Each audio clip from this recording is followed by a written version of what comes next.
started with the maps. That's the first thing that really tipped me off that something was wrong. I mean, beyond the usual weirdness you get when you're a grad student in geology spending your summer in the Upper Peninsula of Michigan. My professor, Dr. Albright, had secured this grant to do a preliminary survey of the old Negaunee iron mines, something about studying subsurface stability for a potential historical preservation project.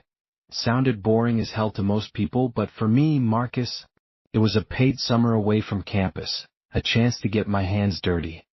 And then there was Maya. She was another research assistant on the project, a doctoral candidate in structural engineering. I'd seen her around the department back at the university. You couldn't not see her. Maya had this presence, a quiet confidence that seemed to suck the air out of a room. She was tall, almost my height, with long, straight black hair that she always kept tied back in a severe ponytail that somehow made the elegant lines of her neck and jaw seem even more pronounced. Her eyes were a dark, liquid brown, and when she looked at you, you felt like you were being scanned and catalogued. I'd had a crush on her for 2 semesters, a hopeless, distant thing fueled by glimpses in the library and awkward nods in the hallway. Now we were sharing a rented, musty-smelling cabin on the outskirts of Negaunee, along with Tyler, a jovial guy from my program who was mostly interested in the grant money and the local bars. The cabin had 3 small bedrooms, a kitchen that smelled permanently of fried fish, and a living room dominated by a large plywood table where we spread out our work. That first week was all surface work. We'd hike out to the old mine entrances, most of them sealed with rusted iron gates or crumbling concrete plugs, and use ground-penetrating radar to get rough sketches of the tunnels beneath. The forest up there is dense, a deep green that feels ancient. The air is cool and smells of pine and damp earth, even in July. It's quiet, the kind of quiet that has weight to it. Maya and I were paired up most days. Tyler preferred to manage the data back at the cabin, which we all knew meant napping and watching baseball. I didn't mind. Being alone with Maya was a special kind of torture. I'd find myself watching the way her worn-in jeans hugged the curve of her hips as she climbed over a fallen log, or the way her t-shirt stretched tight across her back when she bent over to adjust the GPR unit. One afternoon, she took off her flannel shirt and tied it around her waist, and I spent a solid 10 minutes mesmerized by the delicate, fine hairs on her forearms, the way the thin strap of her white tank top dug slightly into the smooth skin of her shoulder. It was stupid, juvenile, but there it was. The isolation amplified everything. The silence between us felt charged, and my own thoughts started to feel loud and clumsy. We'd been there about 10 days when the maps started to change. We created a master map on the plywood table, a big sheet of drafting paper where we were synthesizing old survey maps from the mining company archives with our new GPR data. The old maps were beautiful, hand-drawn things on brittle, yellowed linen, showing a relatively simple grid of tunnels descending in neat, logical levels. Our job was to see how much it had all settled or collapsed over the last century. I was the first one up one morning. I poured a cup of coffee and wandered over to the table. I stared at the map for a full minute before my brain registered what was wrong. A tunnel that we'd marked as ending in a cave-in, a dead end on level 3, now had a new branch drawn on it. It was a faint pencil line, angling off in a way that made no geological sense, cutting through solid rock towards another tunnel it shouldn't have been able to connect to. "Tyler," I called out, my voice still rough with sleep. "Did you add something to the map last night?" He stumbled out of his room, rubbing his eyes. "Huh? No, man. I was watching the Tigers game and then I crashed." "Why?" I pointed at the new line. He squinted at it. "Weird. Maybe Maya did it before she went to bed?" Maya emerged from her room then, dressed in a pair of tight-fitting athletic shorts and a thin, gray sweatshirt. Her legs were long and toned, and my eyes dropped to her feet, bare on the cold linoleum floor. Her toenails were painted a chipped, dark burgundy. I had a sudden, inappropriate image of those feet, cold, pressing against my legs under a blanket. "Did I what?" she asked, her voice quiet.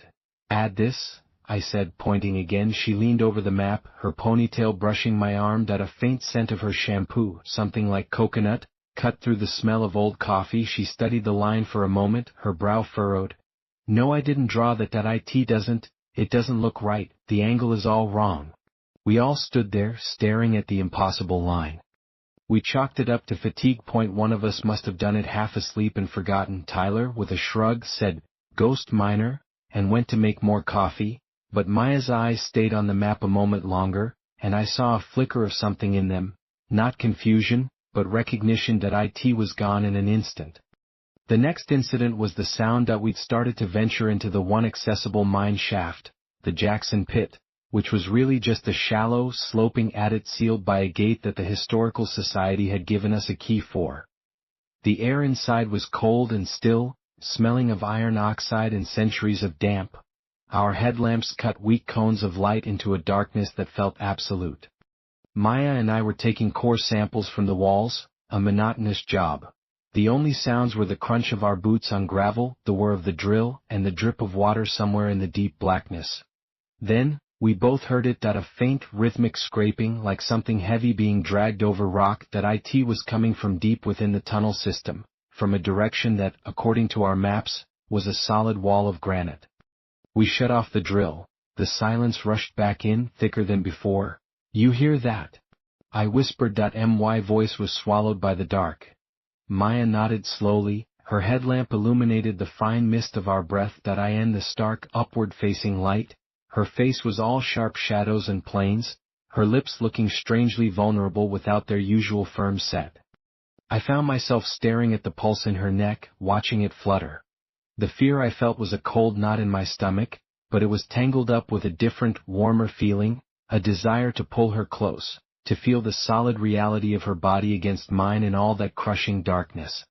The scraping sound came again, closer this time. It wasn't loud, but it had a deliberate, patient quality to it that made the hair on my arms stand up. "Probably just a rock fall," I said, my voice too loud, trying to convince myself. "Settling." Maya didn't answer. She was listening so intently her whole body was rigid. The scraping stopped. And then, from much closer, we heard a soft, wet cough. It was unmistakably a cough, human or something close to it. It echoed faintly in the tunnel, a disgusting, phlegmy sound. We got out of there fast. We didn't run, but it was a close thing that we emerged into the blinding green of the forest, gasping the clean air like we'd been drowning. That was the day we first saw the stranger. We were driving back to the cabin in our beat-up university SUV, rattling down a narrow dirt road. Maya was in the passenger seat, staring out the window, her profile silhouetted against the passing trees. I kept glancing at her, at the way her bottom lip was slightly fuller than the top, at the smooth column of her throat. My hands were still shaking on the wheel from the adrenaline of the mine. And then I saw him. A man, standing just off the side of the road, partly obscured by the ferns and pine saplings. He was tall and gaunt, dressed in clothes that seemed both old and oddly formal. Dark, worn trousers and a button-up shirt that might have once been white. His face was pale and strangely elongated, and he was utterly still. He wasn't hitchhiking, he wasn't walking, he was just standing there, watching our truck approach. As we passed him, his head turned slowly, tracking us. His eyes were dark sockets, but I felt them. I could feel his gaze like a physical pressure. I looked in the rearview mirror. He was still there, still watching us, a stark, pale figure receding into the green gloom. "Did you see that guy?" I asked Maya, my voice tight. She turned from the window. "What guy?" "Back there, standing in the trees."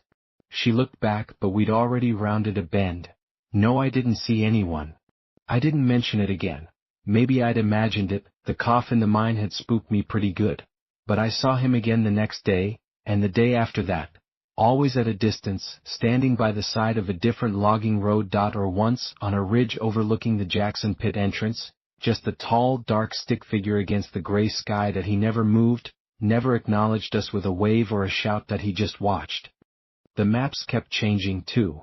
Every morning there would be new, faint pencil lines, tunnels connecting in impossible loops, shafts descending to depths that defied physics.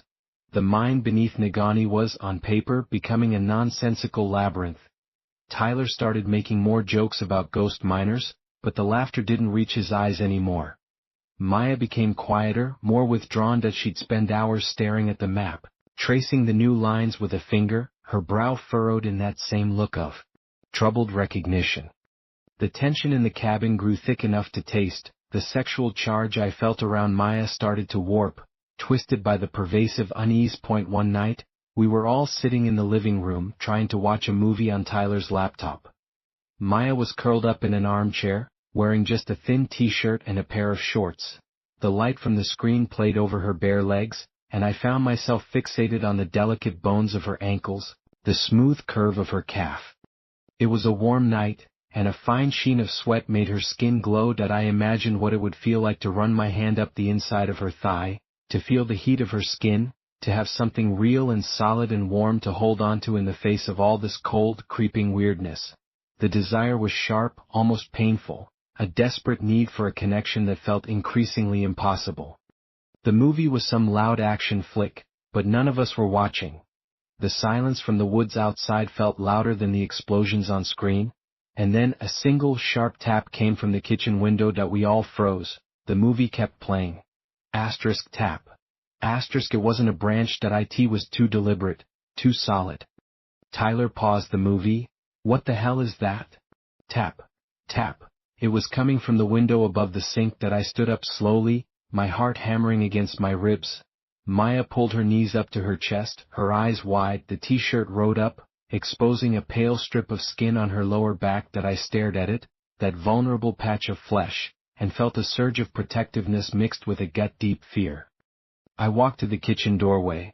The window over the sink was a black square, reflecting the room behind me that I couldn't see outside. Asterisk tap dot tap dot tap. Asterisk, the knocking was more insistent now that I flipped on the porch light and yanked open the back door. There was no one there. The porch was empty. The night was silent and still that I stepped out, the wooden planks cool under my bare feet, that I looked around the side of the house towards the kitchen window. And I saw him. The gaunt man that he was standing at the edge of the tree line, maybe 50 yards away, that he wasn't looking at me, that he was looking past me through the open door into the cabin, into the living room where Maya was sitting. Then, slowly, his head turned towards me. Even from that distance, I could see the pallor of his skin, the dark hollows of his eyes. He didn't smile, that he didn't frown, his face was a blank mask, that he lifted one long, pale hand and pointed.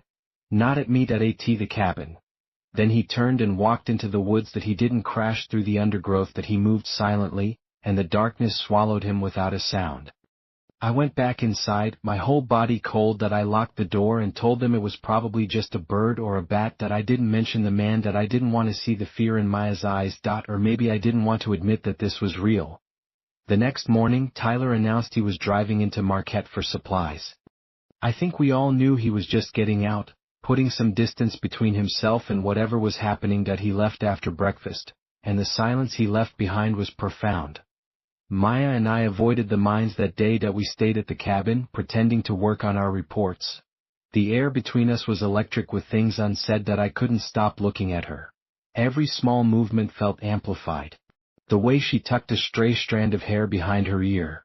The way her teeth worried her lower lip as she she was wearing a tight-fitting black tank top, and I could see the outline of her bra strap through the thin fabric, the gentle swell of her breasts as she breathed.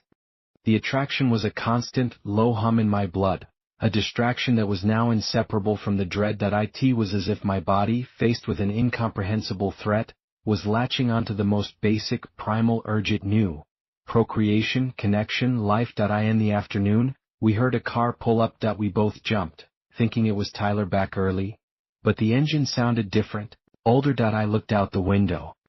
It was an old, boxy sedan, a color that might have once been tan but was now mostly rust. It was parked haphazardly in the middle of the driveway, and standing next to it, looking directly at the cabin, was the gaunt man. My blood ran cold. Maya, I said, my voice a hoarse whisper. She came to the window and stood beside me, that I could feel the heat radiating from her arm. Oh God, she breathed. That he started walking towards the cabin. His walk was wrong. That it wasn't a shuffle or a stride. That it was a series of stiff, precise movements, as if he were being pulled forward on wires. That he didn't look at the ground. His dark eyes were fixed on the window, on us. Lock the door, I said, but I knew it was already locked. That he walked up onto the porch. That we could hear his footsteps on the wood, heavy and measured. That he stopped at the front door. That we stood frozen in the living room, waiting for the knock. That it didn't come.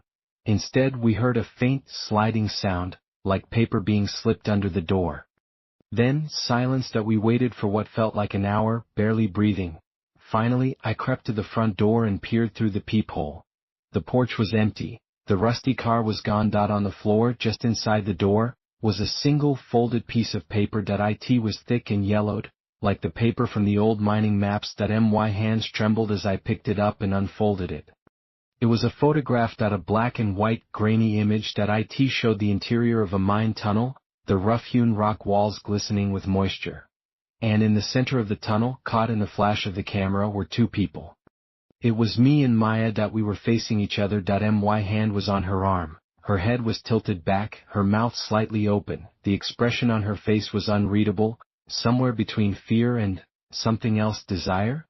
The photo was impossibly intimate. It was also impossible. It had never happened. I showed it to Maya. Her face went pale. She took the photo from me, her fingers brushing mine, and a jolt went through me. She stared at it, her eyes wide with horror. This is from my dream," she whispered. "What dream?" She looked up at me, and for the first time she looked truly terrified. "Last night I dreamed we were in the mine.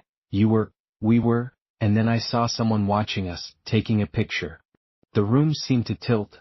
The world outside the cabin windows no longer felt like the safe, familiar world of trees and sky. It felt like a backdrop, a thin veneer over something else entirely. The mine wasn't just rearranging itself on paper. It was reaching out. It was pulling things from our minds, our dreams, and making them real. That night, after a dinner we didn't eat, we sat in the living room in the dark. Tyler wasn't back yet. We hadn't heard from him. The silence was a physical presence.